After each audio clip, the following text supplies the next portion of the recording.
Aquarius mendatang di Fortune Star 222 sama gue Duki yang siap bacain energi kalian di bulan September.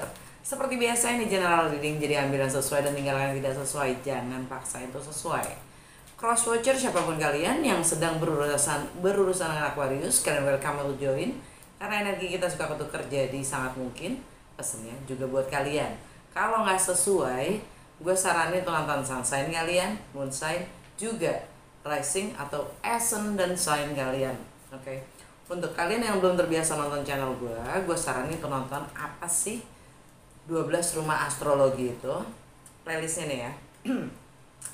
Karena itu sangat bisa membantu kalian untuk ikut paham bagaimana cara gue baca tarot, karena agak berbeda dari yang umumnya. Oke. Gue akan buka 12 kartu nanti, belum tentu semuanya akan gue baca, hanya sesuai atau yang bersinggungan dengan energi planet saat ini. Oke, langsung aja gue mulai dengan Lenormand untuk melihat apa sih yang bakalan terjadi pada Aquarius di bulan September. 3 kartu aja. Apa yang terjadi pada Aquarius di bulan September? 3 kartu aja please.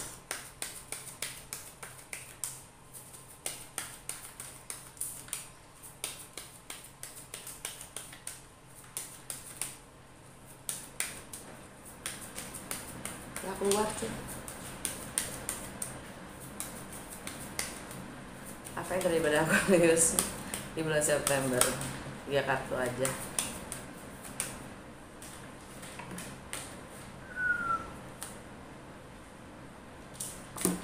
Coffin, Moon, Mountain. Under the deck, the Polar Bear.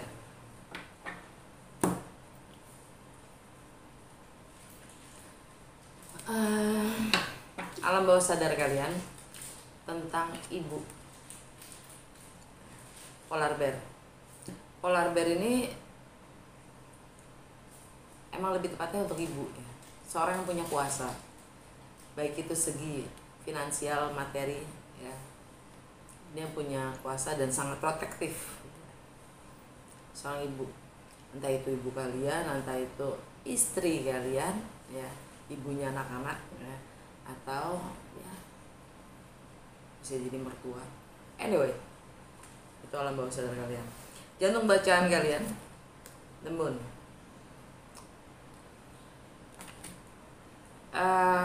Perhatikan ada di saat new moon di Virgo tanggal 27 Agustus atau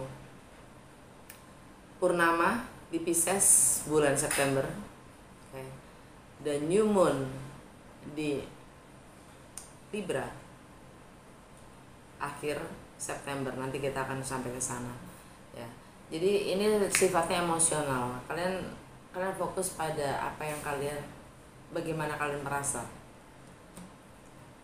apa yang kalian rasa, dan lebih ini untuk hal-hal yang sifatnya memang sudah seharusnya kalian tinggalkan. Coffin itu peti mati. Peti mati di sini adalah hal-hal yang sudah tidak selaras dengan kalian, yang sudah saatnya kalian tinggalkan. Oke. Jadi jantung bacaan kalian sisi emosional, perasaan ya. Dan kartu terakhirnya adalah Mountain dan segala rintangan-rintangannya. Jadi kalian coba fokus pada apa yang kalian rasa, entah itu tentang hal-hal yang memang sudah saatnya kalian tinggalkan ya. Dan rintangan-rintangan untuk mencapai perubahan itu sendiri, transformasi itu sendiri. Oke. Mountain ya, kelihatan rintangan-rintangan itu kelihatannya seperti gunung ya. Tapi di saat kita tidak melihat ke puncaknya, tapi kita cukup menjalani aja ya, cukup melihat apa yang ada di depan kita, ternyata kita bisa pelan-pelan sudah ada di puncak kan gitu ya. Oke. Itu aja untuk Aquarius dari Lenormand. Langsung ke Rider Tarot. Biasa gue pakai Lucky Tarot. Di sini gue buka 12 kartu yang mewakili 12 rumah astrologi ya. karena gue lagi bacain Aquarius, lebih tepatnya Aquarius rising sign, tapi bisa juga untuk sun sign atau moon sign. Anyway, karena gue lagi bacain Aquarius di rumah pertama, ya. Rumah keduanya adalah Pisces, rumah ketiganya adalah Aries, and so on. Oke? Apa yang Aquarius perlu ketahui di bulan September ini dengan segala pergeseran energi planet yang ada, dampaknya apa dalam segala aspek kehidupan Aqua?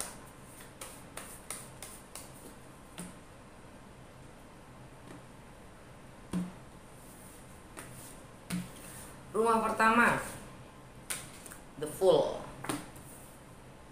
rumahnya Aquarius. Rumah kedua, rumahnya Pisces, buat Aquarius, ini The Hermit. Rumah ketiga, rumahnya Aries untuk Aqua, The Chariot. Rumah keempat, rumahnya Taurus untuk Aqua, ada The Moon. Rumah kelima untuk Aqua itu rumahnya Gemini, ada di dapat The Hierophant. Rumah keenam rumahnya Cancer untuk Aqua, ada The Star. Rumah ketujuh rumahnya Leo untuk Aqua, ada di High Priestess. Rumah ke-8 rumahnya Virgo untuk Aqua, ada The Sun. Rumah ke-9 rumahnya Libra untuk Aqua, ada di The Magician. Ada The Magician. Rumah ke-10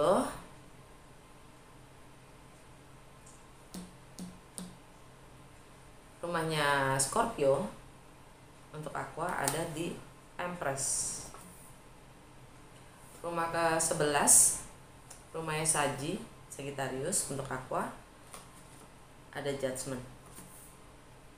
Rumah ke-12 rumahnya Capricorn untuk Aqua, itu ada The Hangman. Under the deck, The Tower. Oke, gue langsung aja masuk ke September, walaupun di akhir Agustus biasanya gue selalu baca sebelum masuk ke September gue akan mengulang sedikit tentang bulan sebelumnya, tapi kayaknya nggak perlu supaya kita menghemat waktu ya. Intinya di Agustus itu ada tanggal 20 Mars masuk ke Gemini, ya kan. Tanggal 24 Agustus ada Uranus yang retrograde di Taurus. Sedangkan tanggal 27 ada New Moon di Virgo. Oke. Tanggal 4 September itu ada Venus masuk ke Virgo. Nah, bersamaan dengan Venus masuk ke Virgo, actually Mars goes retrograde. Mars not goes retrograde, tapi goes to retrograde ya. Pre-shadow, jadi masuk ke bayang-bayang retrograde ya, walaupun Marsnya di Gemini ya, Marsnya retrograde itu akhir Oktober, tapi kita mulai masuk ke bayang-bayang retrograde itu sejak awal September, dan Mars retrograde di Gemini itu energinya sampai bulan Januari ya, Januari 2023, lama. Nah, kita nanti lihat dampaknya apa untuk Aqua. Oke. Langsung aja, Venus masuk ke Virgo buat Aqua itu di mana? Di rumah ke-8. Di rumah ke-8 rumahnya Virgo. Right? Di rumah Virgo ada The Sun. Rumah ke-8 itu tentang bagaimana kalian berbagi. Ya. Berbagi hal-hal yang sifatnya milik bersama, hal-hal dalam kebersamaan ya. Sifatnya milik bersama itu bisa finansial, properti, warisan, ideologi, intelektual, seks, intimacy ya, bahkan power dan kontrol. Karena dalam berbagi, dalam kebersamaan itu ada batas-batas yang tidak terlihat dan kita harus mampu menghargai, ya, mengakui batas-batas itu, baik buat diri sendiri, buat orang lain, kan gitu. Kalau enggak nanti ada yang merasa tertindas dan kalian dapat the sun, energi Leo itu sendiri. Maaf, the sun lagi di Virgo. Kita udah masuk ke seasonnya Virgo ya. Anyway, di rumahnya Virgo itu sendiri ada the sun. The sun di sini entah ini sifatnya buat Aquarius adalah anak-anak, tentang anak, ya. Bisa juga tentang pencerahan, ya. Tentang kebenaran, kelahiran anak mungkin, atau ya kalau yang punya anak mungkin bagaimana kalian berbagi berbagi anak, maksudnya anak juga milik bersama kan. Anyway,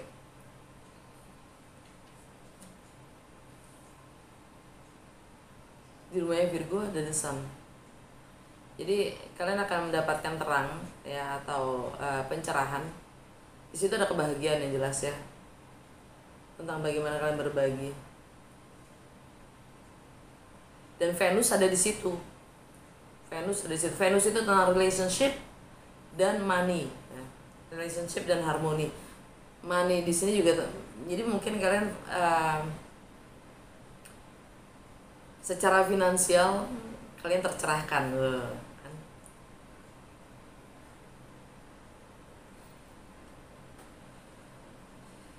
Jadi ada happiness di situ, ada kebahagiaan, ya. Jadi memang kalian lagi fokusnya pada hal sifatnya finansial. Entah itu kerjasama juga ya, termasuk bersamaan itu partnership juga, joint venture ya, ada di situ juga.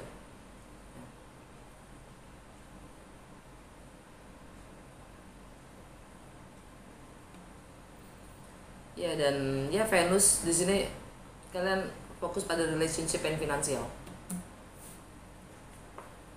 Oke. Dan ada terang di situ.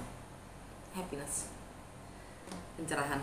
Anyway, tanggal Mars di kita masuk ke bayang-bayang retrograde. Lagi-lagi planet itu tidak ada yang mundur ya.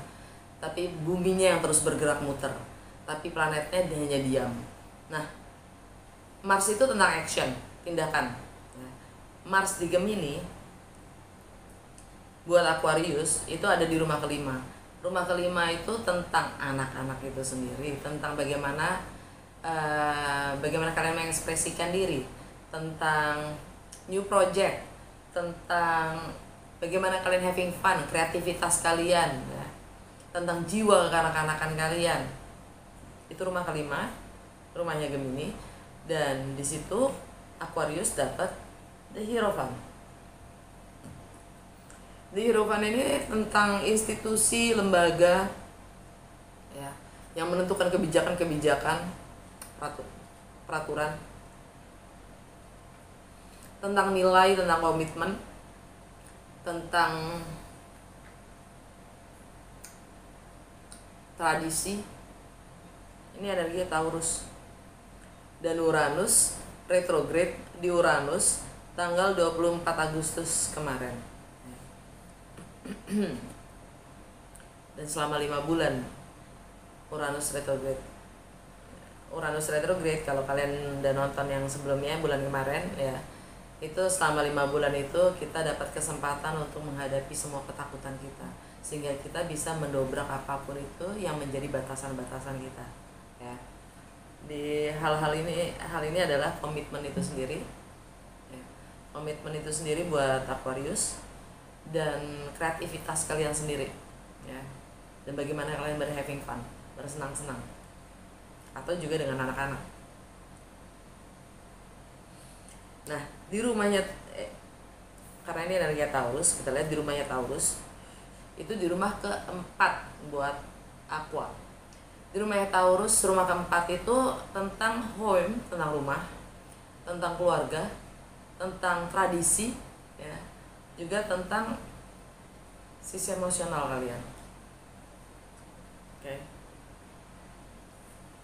Di rumah keempat, di rumah Taurus, di mana ada Uranus yang lagi retrograde dan juga ada North Nodes. North Nodes itu adalah asteroid, ya, yang mana di sini hubungannya untuk perilaku manusia, ya, dampaknya adalah North Nodes itu adalah fokus kita ke depannya, karena North Nodes ada di Taurus. Fokus kita ke depannya, fokus kalian ke depannya tuh selama 1,5 tahun ke depan, karena udah ada setahun ya Taurus North Nodes di Taurus. Itu tentang rumah, tentang keluarga, oke? Dan kalian dapat the moon.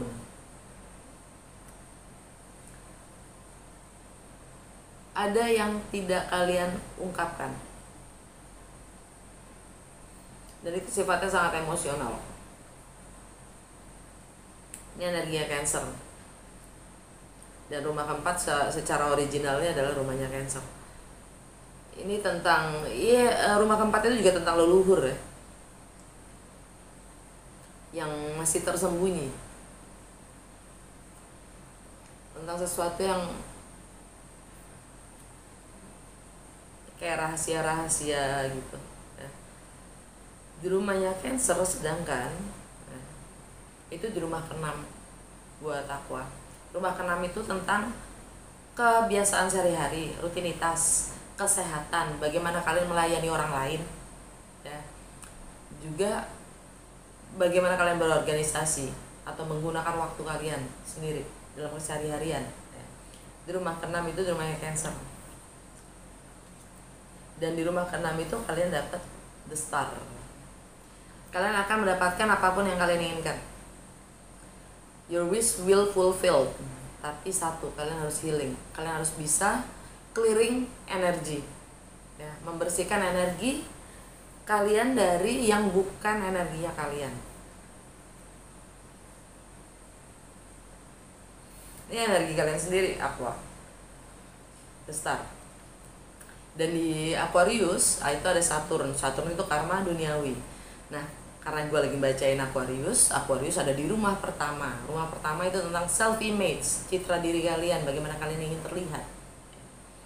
Nah, di situ ada Saturn karma duniawi, ya, tentang bagaimana kita harus bersosialisasi, tentang bagaimana kita di dunia, gitu, ya, tentang disiplin, tanggung jawab, ya, fondasi, dan ini bagian dari citra diri kalian karena di rumah pertama, ya.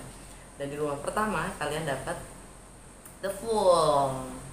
The Fool, kalian siap menempuh apapun itu resikonya untuk memulai sesuatu yang baru. Cakep. Kalian punya keyakinan yang kuat akan diri kalian sendiri kan, kalau semuanya akan aman-aman saja. Dan ini energinya Aries.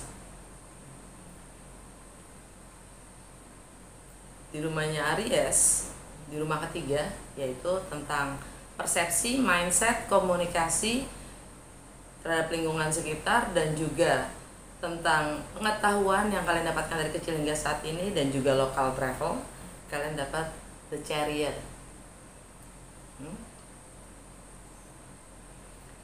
Kalian mampu mengendalikan sisi gelap dan sisi terang kalian sendiri, sehingga kalian akan mendapatkan kemenangan untuk sanggup untuk move on, moving forward, ya, maju terus. Energi Cancer. Lagi-lagi di rumah Cancer, the star, healing, clearing your energy. Jadi mungkin ada yang mau pindah,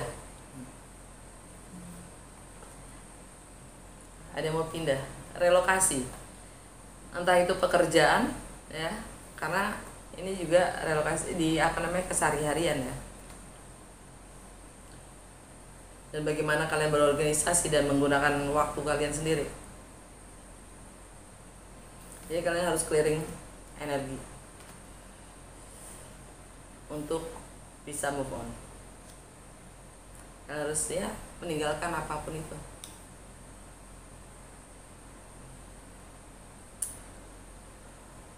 Oke.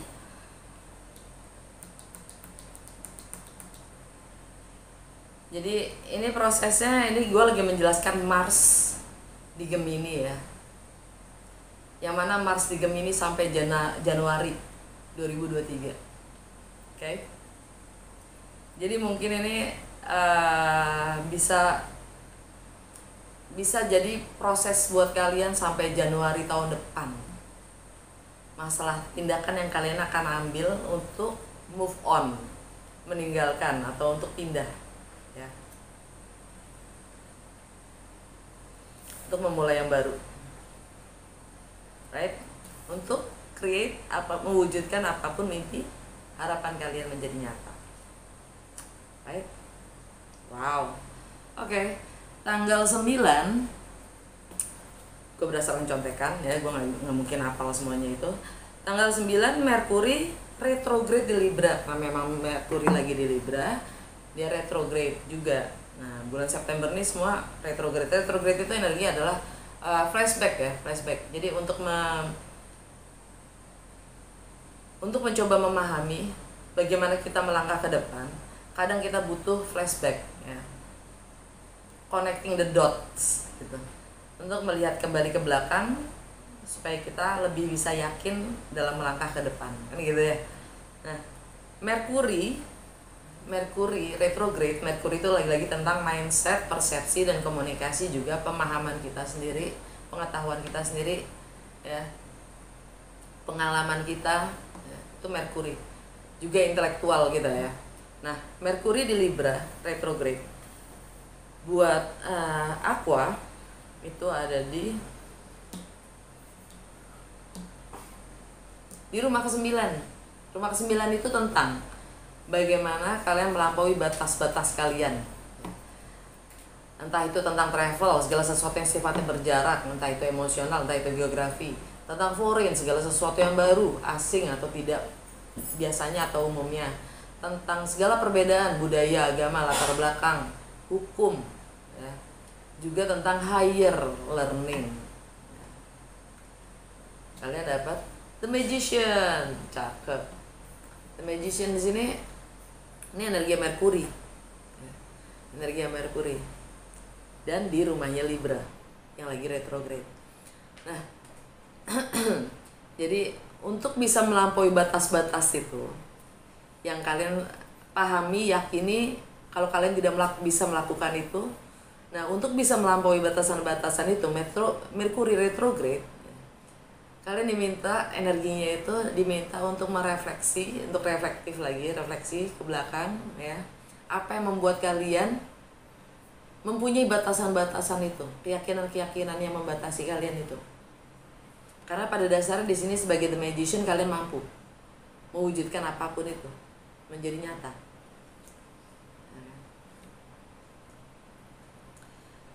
Rumah ke-10, maksudnya tanggal 10 purnama di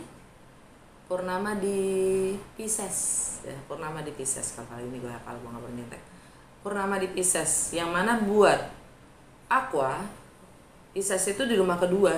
Rumah kedua itu tentang bagaimana kalian menilai, tentang apa yang berharga buat kalian, entah itu pekerjaan, penghasilan, anak, keluarga ya, materi, rumah, whatever. Setiap orang berbeda. Dan bagaimana kalian menilai, dan bagaimana termasuk kalian menilai, menghargai, mengapresiasi diri kalian sendiri, dan juga apapun itu, orang lain atau objek ya. Di rumah, dan konotasinya untuk purnama itu adalah ending atau release, lepaskan ya. Energi purnama di Pisces itu adalah merubah fokus kita ya, melepaskan fokus kita. Fokus kita, kalau fokus kita adalah kekhawatiran, kecemasan, ketakutan, itu di-release ya, di-release dan merubahnya untuk menjadi tindakan-tindakan yang lebih positif. Walaupun itu kecil, tapi lebih punya arti dibanding mewujudkan ketakutan kita sendiri ya kan. Nah, di rumah kedua, di rumahnya Pisces, kalian dapat The Hermit. Bagaimana kalian menilai ya, apa yang berharga buat kalian? Saatnya kalian juga reflektif di situ. Karena The Hermit adalah mengisolasi diri ya, mencari jawaban dari dalam diri kalian sendiri tentang nilai-nilai itu. Okay. Ini energi Virgo. Ini energi Virgo. Dan di rumahnya Virgo ada the sun. Tentang bagaimana kalian berbagi juga dalam kebersamaan dan hal-hal yang sifatnya milik bersama. Lagi-lagi dalam kebersamaan itu ada batas-batas yang kita harus hargai, supaya kita tidak dimanipulasi dan kita tidak memanipulasi. Ada the sun, ada pencerahan.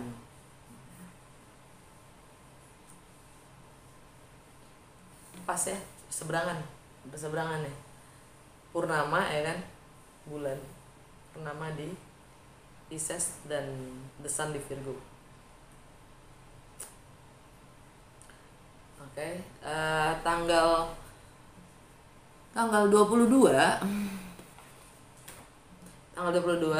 matahari meninggalkan Virgo masuk ke Libra. Ya. Kalau matahari masuk ke Libra itu, kita punya tendensi energinya adalah untuk menciptakan keharmonisan, ya, lebih kompromi, lebih diplomatis, kayak gitu. By the way, di rumah Libra kalian dapat the magician, ya, dan matahari di situ. Jadi apapun yang kalian ingin ciptakan, realisasikan, ya, itu disupport kok sama semesta. Tanggal 23 Merkuri karena retrograde, ya, tadinya di Libra, meninggalkan Libra masuk ke Virgo, balik ke Virgo. Nah, di sini kita kadang kudu hati-hati karena Merkuri itu jadi rulernya Virgo, ya. Jadi dia pulang ke rumahnya. Dan dia nyaman di situ. Merkuri itu mindset, cara berpikir kita. Jadinya cemas selalu. Ya. Jadi wajar nggak pas purnama, ya, purnama di Pisces, ya, yang selalu bilang release semua kekhawatiran, kecemasan, ketakutan, dan rubahlah menjadi tindakan-tindakan yang lebih positif. Jangan berpatokan pada apapun kekhawatiran dan ketakutan kita sendiri, ya.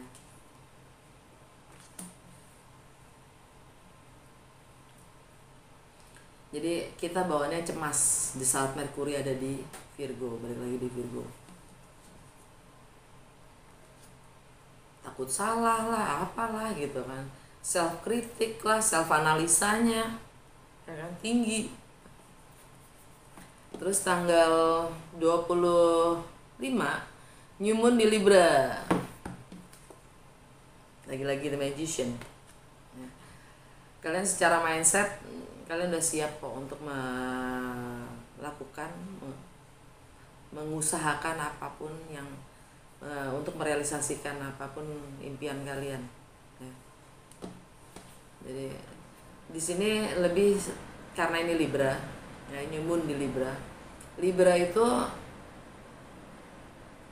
ya pedomannya gini, di dunia gitu, di dunia. Memang kalau di Indonesia memang kita selalu sepadan ya antara hari dan malam.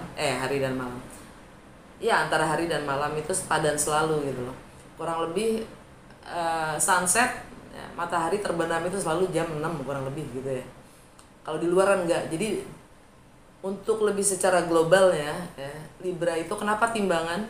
Ya, kenapa timbangan?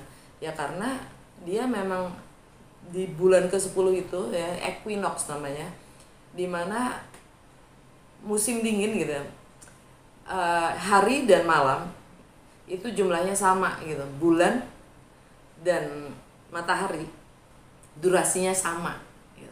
Jadi ada keseimbangan di situ, ya, ada keseimbangan. Jadi secara kita bicara New Moon itu adalah emosional reset, lebih tepatnya emosional reset, ya, supaya kita bisa lebih balance, lebih seimbang lagi dalam kehidupan kita di reset untuk memulai apapun itu jadi nyata, ya. Tanggal 29 Venus masuk ke Libra. Pun Venus pulang ke rumahnya karena Venus rulernya Libra. Ya kan?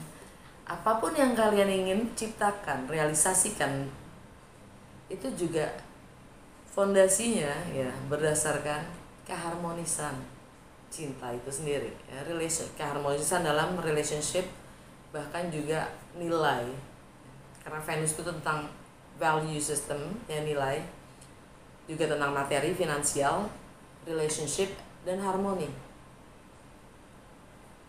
right? Keren ya. Jadi intinya sih kalau Venus itu emang relationship fokusnya adalah important relationship ya, oke. Untuk menciptakan keharmonisan itu. Oke, dan alam bawah sadar kalian, The Tower. Kalian akan melakukan gebrakan baru. Nah, The Tower itu ya sifatnya shocking dan itu energi Mars di Gemini, kita masuk ke bayang-bayangnya. Jadi kalian lebih kreatif nih di sini.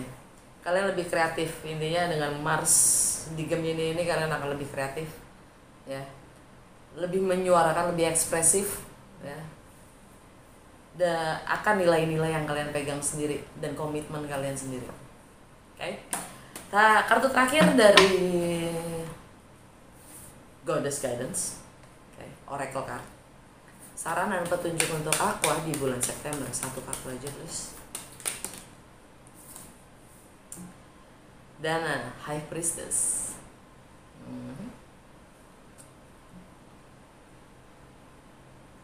You have divine knowledge that can help others through your spiritual teaching.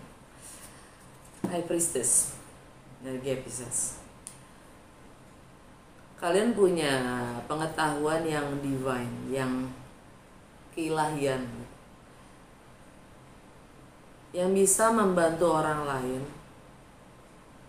melalui pengajaran-pengajaran spiritual. Diana. Oke. Udah segitu aja, semoga resonate dan berguna. Kalau ya jangan lupa untuk like, comment, dan share.